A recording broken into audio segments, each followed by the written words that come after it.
A posse começa quando eu compro, eu herdo, eu invado ou recebo em doação um imóvel. Ponto. A posse vai começar assim.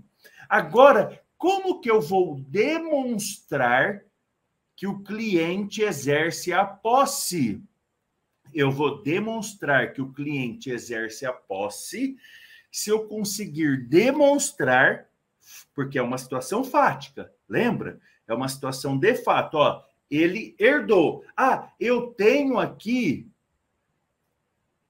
por exemplo, um contrato do finado pai, que não registrou no nome dele o imóvel, mas eu tenho a certidão de óbito do finado pai.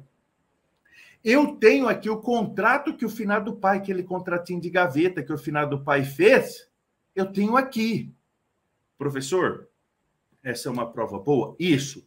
De início de posse, boa, boa. Agora, o que o seu cliente fez depois que o finado pai herdou, faleceu, e o seu cliente herdou? Aí você pega uma foto do Google Earth, que tem aqui para todas as cidades do Brasil, você olha, ele fala assim, o cliente às vezes fala assim, não, eu herdei aquele terreno. Aí você pergunta para ele, você já pagou IPTU? Ele fala, nunca. Você já fala, meu pai do céu. Porque assim, se ele herdou e se sente dono, para a gente falar que ele tem a posse, que ele está cuidando, tudo bem, ele não paga IPTU, ele é inadimplente. Tá, ok, não tinha dinheiro. Você vai pensar assim. Segundo passo, escuta, você cercou esse terreno baldio?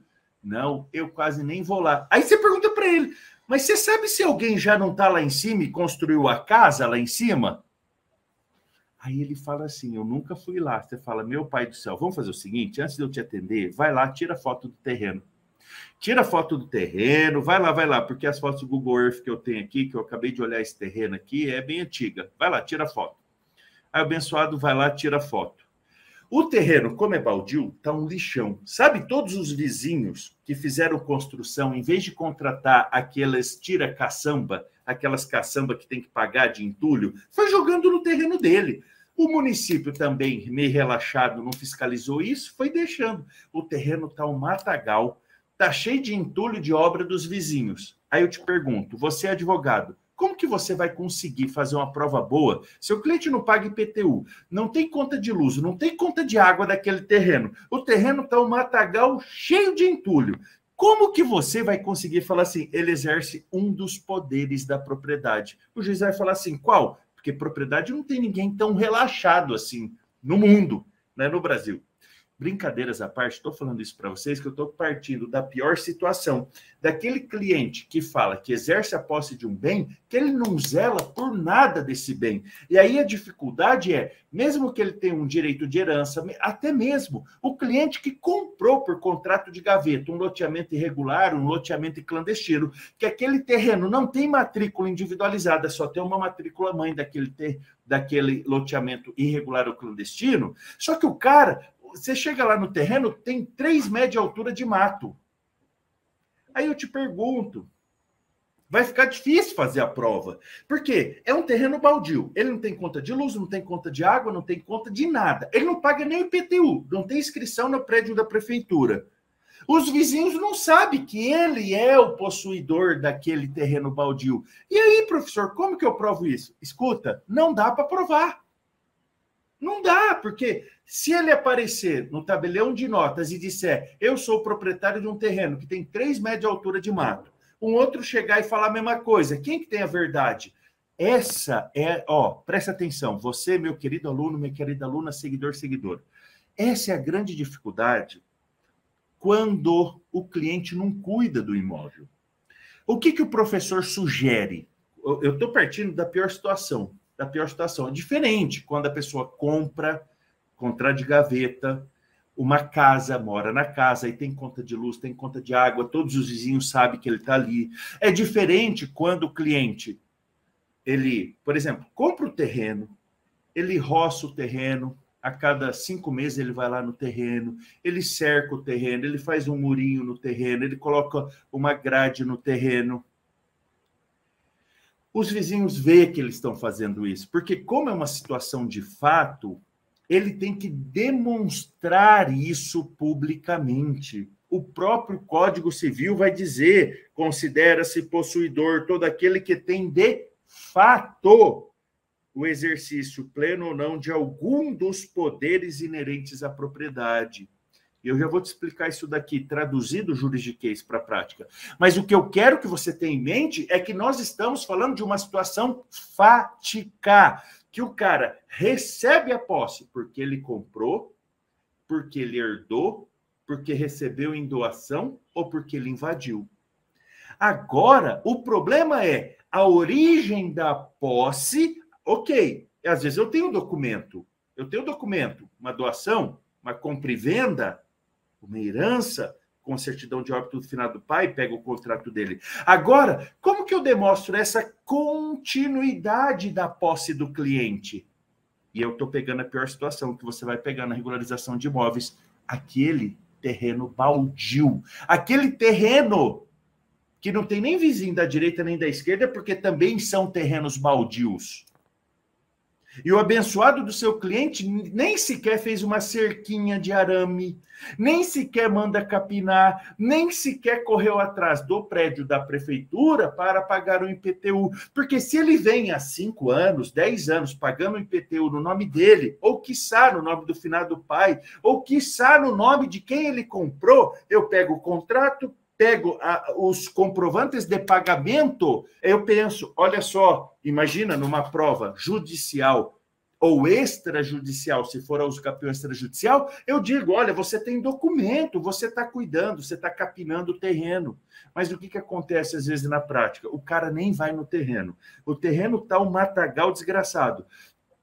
Tem entulho para tudo quanto é lado. Todos os vizinhos que construíram jogaram lá em cima, porque aquilo ali é tão jogado pelo próprio proprietário, aí o proprietário, entre aspas, proprietário, porque possuidor, a gente está falando de posse, e vocês nunca vão confundir propriedade e posse, porque você que me segue, você que é meu aluno, você sabe, só existe propriedade no Brasil com um requisito, o nome na matrícula do imóvel, ponto final, não tem exceção a essa regra.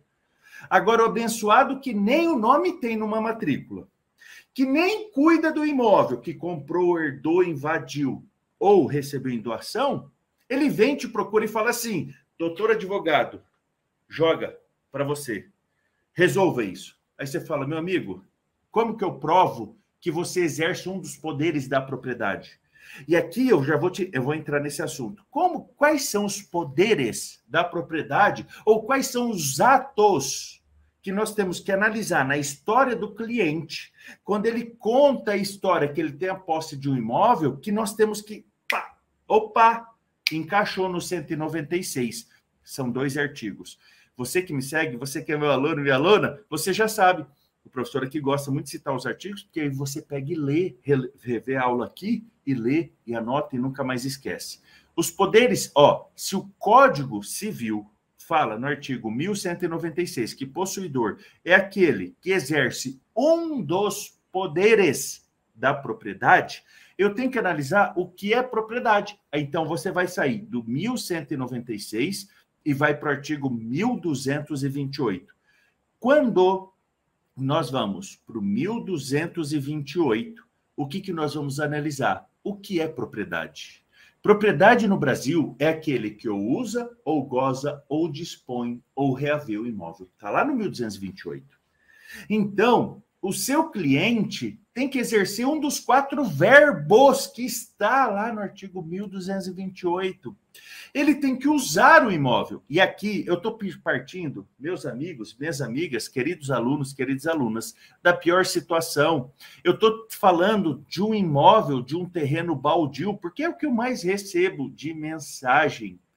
Professor, é imóvel baldio. Como eu provo que ele tem a posse? Ele não paga IPTU, ele não tem conta de água, de luz, ele não cercou, o terreno está um matagal desgraçado, ele não fez nem a calçada que tem município, né? Porque você que me segue, você que é meu aluno, você nunca vai falar, tem prefeitura que exige. Prefeitura não exige nada. Prefeitura é prédio onde reside o município que exige que proprietário possuidor de terreno baldio capine o terreno baldio, cerque o terreno baldio e construa na frente do terreno baldio uma faixa de calçada e às vezes até com sinalização para que as pessoas que não têm visão, os famosos deficientes, né, visuais, possam caminhar livremente sobre aquela rua. Aí o seu cliente, ele não paga IPTU, o seu cliente não construiu a calçada, o terreno dele é um matagal medonho, ele não cercou aquilo ali, os vizinhos não sabem que ele é o possuidor daquilo ali. E aí? Como que eu faço para, nesse caso, provar que ele tem posse? O que o professor sugere nesses casos? Você vai falar assim para ele, fera, faz o seguinte, é seu mesmo aquele trem? É seu, vou fazer um teste, até porque o advogado também não cair, entre aspas, numa roubada de informação de um cliente. É seu mesmo aquele terreno? É meu. Então tá, vamos fazer o seguinte, você pega a foto do terreno, você dá uma analisada no terreno, você vai falar para ele, primeiro, vamos lá no prédio da prefeitura, lembra? Que é o segundo passo. Vamos no prédio da prefeitura ver se existe um cadastro municipal daquele terreno e se em nome de quem está e se tem débito de IPTU. Vamos lá. Ok. Às vezes está até no nome do cliente, isso já é muito bom. Já faz o parcelamento, às vezes ele está ali atrasado, já paga, porque aquilo é prova boa. Prova boa para mostrar que ele tem vontade de ser dono. Ok.